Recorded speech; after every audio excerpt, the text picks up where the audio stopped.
अस्सलाम वालेकुम viewers, welcome to 7 minutes anatomy and physiology. Topic start करने से पहले प्लीज़ चैनल को लाइक एंड सब्सक्राइब कर दें। चलिए स्टार्ट करते हैं। आज का हमारा टॉपिक है लंग्स। लंग्स की अगर हम लोकेशन की बात करें तो थोरेसिक कैविटी में मौजूद 3 कैविटीज़ में से एक कैविटी प्लूरल कैविटी होती है। इसी कैविटी के अंदर लंग्स प्लूरल मेम्ब्रेन के अंदर सराउंडेड मौजूद होते हैं। ये डायफ्राम से सुपीरियर लेटरल टू हार्ट पाए जाते हैं। इनका फंक्शन इनहेलेशन और एक्सहेलेशन होता है। हमारी बॉडी की नॉर्मल फंक्शनिंग के लिए ऑक्सीजन बुनियादी किरदार अदा करती है। ब्लड हवा से ऑक्सीजन को पिक करता है और हमारे बॉडी के सेल्स तक पहुंचाता है। ये गैशियस एक्सचेंज लंग्स के अंदर ही मुमकिन होता है। लंग्स के अंदर ऑक्सीजन ब्लड के अंदर शामिल होती है, जबकि कार्बन डाइऑक्साइड वापस एयर में शामिल होती है और उस हवा को एक्सहेल कर दिया जाता है। अगर हम इनहेलेशन और एक्सहेलेशन के प्रोसेसेस को देखें तो इनहेलेशन का मतलब है हवा को अंदर लेकर जाना। हमारी पसलियां ऊपरी और बाहर की जानिब मूव करती हैं। डायफ्राम कॉन्ट्रैक्ट करता है और अपनी डोम शेप कम कर देता है, जिस वजह से हमारा इंटरनल प्रेशर डिक्रीज हो जाता है और बाहर की जानिब से हवा अंदर की जानिब मूव करना स्टार्ट कर देती है। हमारी हवा के अंदर 21% ऑक्सीजन और 0.04% कार्बन डाइऑक्साइड पाई जाती है। जब ये हवा हमारे लंग्स के अंदर मूव करती है तो बिल्कुल यही परसेंटेज ऑक्सीजन और कार्बन डाइऑक्साइड की हमारे फेफड़ों में पाई जाती है। अगर हम एक्सहेलेशन की बात करें तो एक्सहेल करने का मतलब होता है हवा को बाहर निकालना। एक्सहेल करने के लिए जो इवेंट्स हमारी बॉडी में पाए जाते हैं उसमें thoracic rib cage downward move करता है, हमारा डायफ्राम डोम शेप अपना लेता है यानी लेस कॉन्ट्रैक्ट हो जाता है, जिससे हमारा इंटरनल प्रेशर बहुत ज़्यादा बढ़ जाता है और हमारी लंग्स में मौजूद हवा को बाहर की तरफ मूव करना पड़ता है। हमारे फेफड़े जो हवा बाहर निकालते हैं उनमें तकरीबन 4% कार्बन डाइऑक्साइड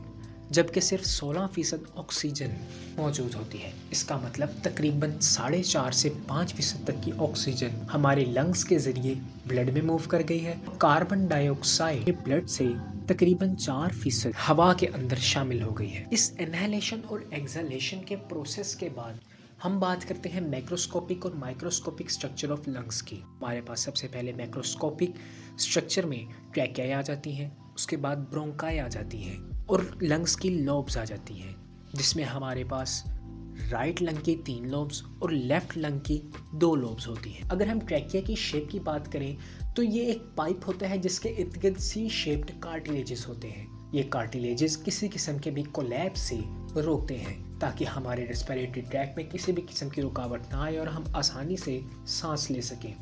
ये सी शेप्ड कार्टिलेजेस ब्रोंकाई तक फैली होते हैं। हमारा लेफ्ट लंग राइट लंग से छोटा क्यों होता है? उसकी वजह यह है कि हमारे लेफ्ट लंग के साथ ओब्लीक पोजीशन में हार्ट मौजूद होता है, यानी कि हार्ट का मेजर पोर्शन हमारे लेफ्ट लंग के पास होता है। इन सभी पार्ट्स के अंदर म्यूकस सेल्स म्यूकस को सिक्रीट करते हैं जो हवा को मॉइस्चर करता है और गर्म करता है। इस मॉइस्चरिंग और वार्मिंग की वजह से जो हमारी एक्सटर्नल एयर हम बॉडी के अंदर लेकर जाते हैं उसका टेम्परेचर और उसकी मॉइस्चर इक्वल टू हमारी इंटरनल कंडीशंस हो जाती है, जो कि हमारे गैशियस एक्सचेंज के लिए आसानी का बायस बनता है। अब हम बात कर लेते हैं माइक्रोस्कोपिक स्ट्रक्चर की। तो हमारे जो ब्रोंकाई हैं 3 मेजर कैटेगरीज में डिवाइड किए जाते हैं, प्राइमरी, सेकेंडरी और टर्शियरी। प्राइमरी, सेकेंडरी और टर्शियरी का तकरीबन स्ट्रक्चर सेम है। थोड़ा सा मुख्तलिफ अगर स्ट्रक्चर पाया जाता है तो सिर्फ और सिर्फ प्राइमरी में, जिसमें सी शेप्ड कार्टिलेजेस प्रेजेंट होते हैं, जबकि सेकेंडरी और टर्शियरी में इरेगुलर कार्टिलेजेस प्रेजेंट होते हैं। यहाँ पर भी इन कार्टिलेजेस का काम कोलैप्स होने से रोकना ही है। इन कार्टिलेजेस का मेजर फंक्शन ये है, हमारे लंग्स में किसी भी किस्म के कॉन्ट्रैक्शन और रिलैक्सेशन के लिए मसल्स मौजूद नहीं है।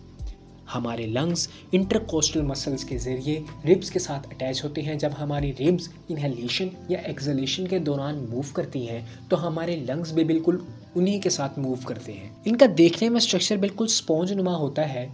अगर ये इंटरकोस्टल मसल्स के साथ ना जुड़े हों तो ये बिल्कुल कोलैप्स कर जाएं और इनके अंदर की हवा सारी बाहर मूव कर जाए। अब हम माइक्रोस्कोपिक स्ट्रक्चर में मज़ीद आगे बढ़ें तो हमारे पास ब्रोंक्यूल्स भी मज़ीद डिवाइडेड होते हैं। ब्रोंक्यूल्स को हम मज़ीद डिवाइड करते हैं 2 कैटेगरीज में, टर्मिनल ब्रोंक्यूल्स और रेस्पिरेटरी ब्रोंक्यूल्स। दोनों में thin epithelium of mucous cells मौजूद होती है। गैशियस एक्सचेंज सिर्फ और सिर्फ रेस्पिरेटरी ब्रोंक्यूल में ही अक्कर करता है, जिसका मतलब कि ब्लड सप्लाई सिर्फ और सिर्फ रेस्पिरेटरी ब्रोंक्यूल्स में ही प्रेजेंट होती है। रेस्पिरेटरी ब्रोंक्यूल्स का एंड होता है एल्वियोलस के ऊपर। इनका स्ट्रक्चर बिल्कुल ग्रेप्स की नुमा होता है और ये एक बंच की शक्ल में प्रेजेंट होते हैं। ब्लड की सप्लाई बहुत सी कैपिलरीज के जरिए एल्वियोलाई के इर्द गिर्द सराउंडेड होती है। हमारी कैपिलरीज सिंगल सेल थिंक होती हैं और इसी तरह एल्वियोलस भी सिंगल सेल थिंक होता है। इसमें बहुत से एम्प्टी अपार्टमेंट्स होते हैं, जिन अपार्टमेंट्स की वजह से इसका internal surface area gaseous exchange के लिए परफेक्ट हो जाता है। अगर ये एम्प्टी स्पेसेस किसी भी किस्म के म्यूकस, सेक्रेशंस या पस के साथ फिल हो जाएं, तो हमारे सांस लेने में मल्टीपल कॉम्प्लिकेशंस आ जाती हैं। जैसा कि हमारे नमूनिया के केस में देखा जाता है कि हमारी एल्वियोलाई सेक्रेशंस से भर जाते हैं और इंटरनल सरफेस एरिया डिक्रीज हो जाता है, जिससे सांस लेने में बहुत सी दुश्वारियां पेश आती हैं। इन एल्वियोलाई के अंदर गैशियस एक्सचेंज आखिर कैसे अक्कर करता है? हमारी पल्मोनरी आर्टरीज, जो कि हार्ट के राइट वेंट्रिकल से ओरिजिनेट होती हैं और लंग्स में मल्टीपल स्मॉलर ब्रांचेस में डिवाइड हो जाती हैं। ये pulmonary arteries deoxygenated blood contain किए हमारे एल्वियोलाई के अंदर एंटर करती हैं और मल्टीपल कैपिलरीज में डिवाइड हो जाती हैं। ये कैपिलरीज हमारी एल्वियोलाई को सराउंड किए हुए हैं और सारे का सारा गैशियस एक्सचेंज इन्हीं कैपिलरीज में अक्कर करता है। हमारा मेजर गैशियस एक्सचेंज ऑस्मोसिस के जरिए होता है, क्योंकि हम ये बात जानते हैं कि across the semi permeable membrane movement from higher concentration to lower concentration is osmosis. अब हम आ जाते हैं जनरल डिस्कशन की तरफ। हमारे लंग्स की एयर कैपेसिटी डिपेंड करती है एज पर, बॉडी कंडीशंस के ऊपर, हमारे हाइट और वेट पर। अगर हम एवरेज की बात करें तो मेल में 5 to 6 लीटर्स एयर कैपेसिटी होती है, जबकि फीमेल्स में 5 to 5.5 लीटर्स। हवा का कुछ हिस्सा हमेशा हमारे लंग्स के अंदर प्रेजेंट रहता है, जिसे हम रेजिडुअल एयर का नाम देते हैं। इसकी मिकदार 1.6 to 2 लीटर्स होती है। अगर हम एक हेल्दी पर्सन की रेस्ट पोजीशन में बात करें तो 16 to 18 टाइम्स रेस्पायर करता है। आप मेरे वीडियो में मौजूद तमाम रिटन मटेरियल का स्क्रीनशॉट ले सकते हैं और इजीली प्रिपेयर कर सकते हैं। Thank you for watching the video. उम्मीद है आपको आज की वीडियो पसंद आई होगी। अगर आपको किसी भी किस्म का क्वेश्चन है या आप कोई वीडियो चाहते हैं कि वो अपलोड की जाए, तो प्लीज़ कमेंट ज़रूर करें and please like and subscribe.